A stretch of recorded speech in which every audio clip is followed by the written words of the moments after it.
Hi everyone, and welcome back to my channel. There's been so many new subscribers and watchers, and I'm so thankful for that. I know it's not the highest quality content, but it is something I really enjoy. I love talking about credit card churning. It's opened up my eyes, and I've had so many opportunities as a result. So just trying to share what I've learned. So I appreciate you being here and watching. It's really cool. It's really cool. And thanks for all the comments that I've had as well. Some really good constructive stuff about what people are looking to learn as well, and some other piece of information that I can provide. So thank you all for that. So today what we're going to be going over is, if you are brand new to credit card churning, some top 10 tips for you to be aware of if you are brand new, just to ensure that if you are going into it, that you're going into it with a little bit of a plan, that you don't make some silly mistakes that I've made and probably other people have made. So these are just some quick top 10 tips that hopefully will help you out if you are brand new to credit card churning. So the first one is in regards to be strategic. So there are so many credit cards that you can open up. You can open up 50 all at the same time, but you need to realize that there are minimum spends that you need to hit. So you need to figure out, is it within 3 months? Is it within 4 months? Is it a certain amount monthly? So I do see that there is a bit of a trend with new credit cards. Instead of just having, let's say, $1,500 of spending in 3 months, they actually want it broken down month by month. So it is a longer term churn. So you do need to be aware of the time frames. You need to be aware of your spending, and especially when it comes to something like where you do your shopping and what cards they accept. So for example, Costco does not take Visa or Amex, they only take MasterCard. So if you do a big amount of your shopping there, that really limits you quite a bit. With Amex, it's not as widely accepted everywhere, at least not in Toronto. A lot of big food stores like No Frills and Loblaws don't take it. So if you do most of your shopping there, that's a limitation, right? So you do need to know what are some of the general rules and regulations when it comes to it, and then be strategic with how often you open up your cards. Do you have a big expenditure coming up, and what cards are they accepting? So that is the first one. The second one is in regards to something called a PS, also known as a product switch. So not all banks are really good with this. TD and CIBC tend to be a bit better. BMO, not as good. Amex, also a no whatsoever.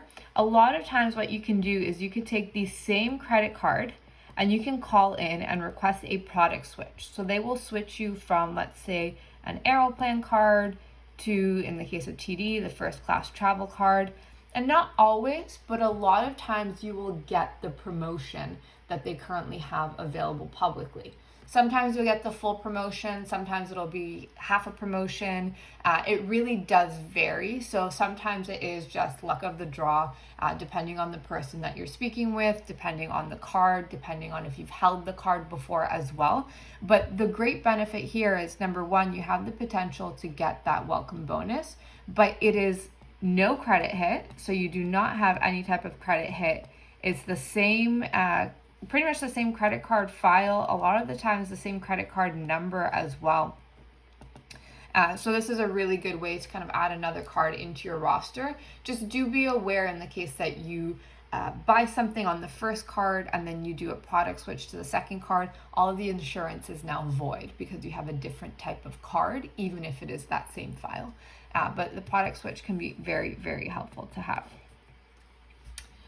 Next up, we have referrals. So understanding referrals, there we are. So understanding that there are some cards that give referrals. For example, Amex is really well known for giving referrals.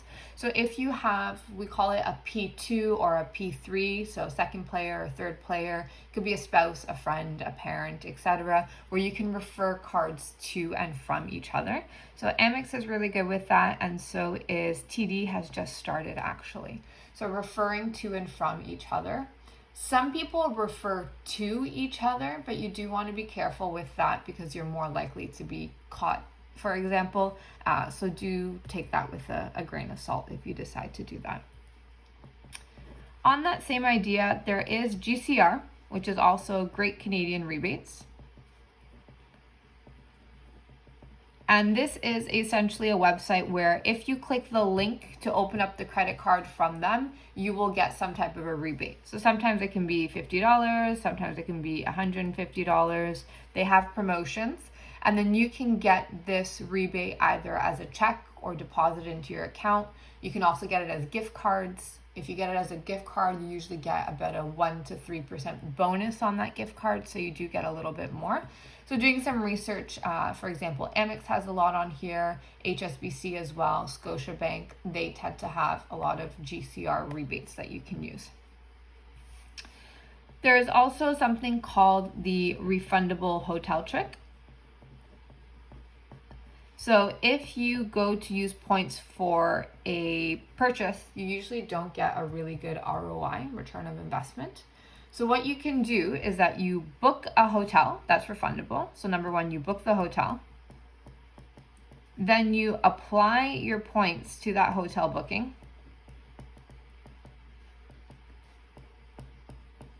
And then you cancel the booking. This way you get the best ROI in the case that it's that type of a card. So let's say, for example, Scotiabank, they do it where if you just do points as a credit, you get a really, really bad return. But if you do points as a credit for a travel expense, like a hotel or a flight, you get a much better ROI. So understanding that you can use this to your benefit, and then you can get a credit on your file. If you are Canadian, you probably know about Aeroplan, and Aeroplan has an e-store. So there's the Aeroplan e-store where if you click their link and then buy something via that link, you'll get extra points.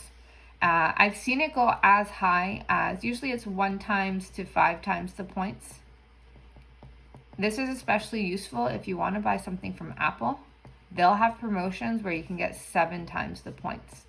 Though there will be exclusions, so probably the newest iPhone is not included within this whatsoever. But depending on what you're looking to buy, let's say you buy $1,000 laptop, you're not going to get 7,000 extra points as a result. You can also do Rakuten, for example. That's another option depending as to what your priorities are. So Rakuten or Aeroplan eStore. Next up, we have annual fees. So we don't like paying annual fees, but you need to learn that a lot of times the annual fees are worth it. So especially when you look at the more premium cards. So if you have something like the Platinum Amex card or the Visa Infinite Privilege, they tend to have, let's say, $400 to $600 annual fees. But a lot of times you can get way more than that in terms of benefit. So, you might bulk at that number, which I don't blame you for. It is quite a high number. But if you know what you're looking to do, what your travel goals are, how expensive it is, et cetera, it could very well be worth it. Oh my goodness, I was going to give 10, but I think I went through all of them already. We have 1, 2, 3, 4, 5, 6, 7. What was I counting that I thought I had 10? Well, here are 7 tips. Let me change that. I have it listed down that I had 10, but really I think I kind of combined some of them into the same idea. So this is just a very quick video.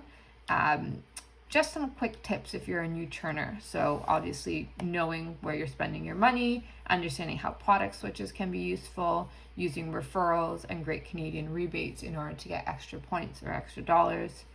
Using the refundable hotel trick in the case that you are looking to book something, using Aeroplan, eStore, and Rakuten, and then not bulking too much at the annual fees. So I hope you enjoyed this video. Please like, comment, and subscribe. Any ideas that you have as well. I'll see you in my next video. Thanks for sticking in. Bye.